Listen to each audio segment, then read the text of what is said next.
Bonjour et bienvenue sur le Cogito du Dr Marcos, la capsule de la réflexion scientifique. Le numéro du jour porte sur les startups. Les startups dont l'avènement remonte à 1920. Déjà, l'impact de Hewlett Packard, et communément appelé HP. Ensuite, la dénomination start-up prononcée pour une première fois dans le monde des affaires dans la fin des années 1970 et le World Wide Web en 1989. Depuis lors, l'écosystème des start-up n'a cessé de s'enrichir et c'est ce qui intéresse le cogito de Dr Marcos par le thème les start-up à la croisée du numérique, de la croissance verte et de l'économie bleue. Pour commencer, nous allons essayer d'apporter des éléments de définition en disant de la start-up que c'est cette jeune pousse, cette jeune entreprise porteuse d'une idée innovante à la recherche de financement pour un projet à portée scalable et surtout porteur d'une très forte croissance économique. Nous avons à côté le numérique qui est l'ensemble des technologies, des matériels, des pratiques liées au traitement de l'information sous forme de données binaires. Nous avons ensuite la croissance verte qui est ce modèle économique qui favorise le développement et la croissance économique tout en veillant à préserver l'impact environnemental.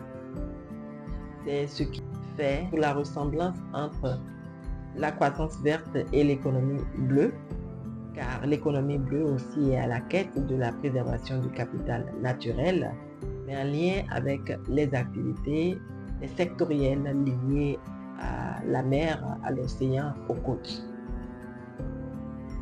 Ce qui est intéressant dans cette thématique, c'est la recherche de la réponse à une question, à une problématique, celle de savoir si l'écosystème des startups prend en compte les défis, ces défis contemporains. Pour y répondre, le thème en son sein affiche déjà deux camps. Le premier camp, celui de la start-up en alliance avec le numérique, ce qui implique les technologies nouvelles, les data centers,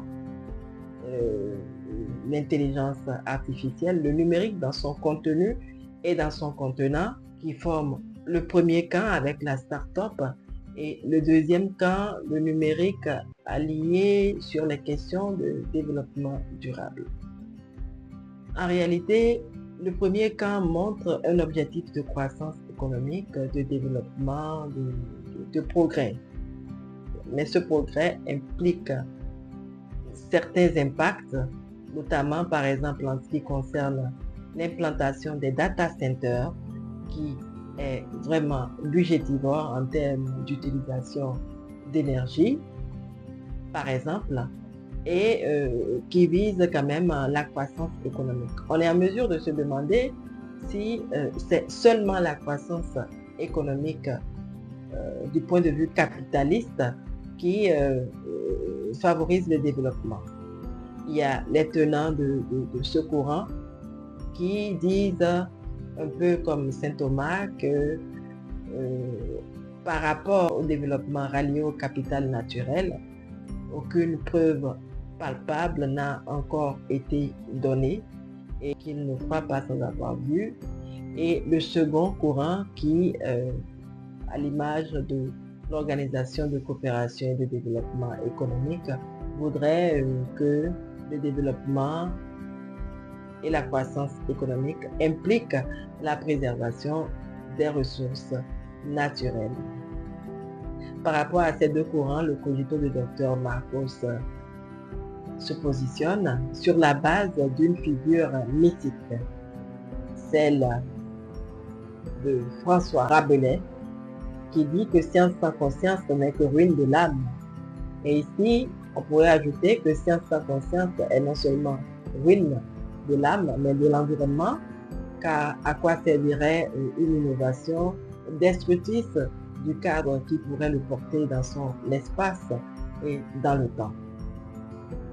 L'autre intérêt de cette thématique, c'est l'impact que que la question des startups apporte au système juridique, notamment en ce qui concerne la common law et le droit romano-germanique, car en réalité, même en milieu anglophone, les startups sont régies par les Startup Act, ce qui inscrit quand même une fragilisation de la barrière entre les deux systèmes juridiques en termes de droit écrit.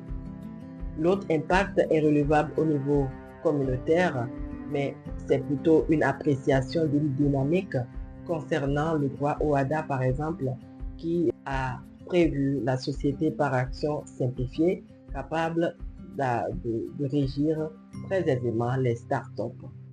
Ça, c'est l'impact du point de vue régional, on dirait. Et également, l'autre impact est relevable au niveau interne par l'appréciation du contenu des startups actes et des réglementations pour voir si effectivement ces réglementations tiennent le développement durable. C'est vrai qu'il y a des réglementations qui délimitent le contenu des startups, mais il y a d'autres réglementations qui laissent libre cours à la transversalité de l'innovation en ce qui concerne les startups.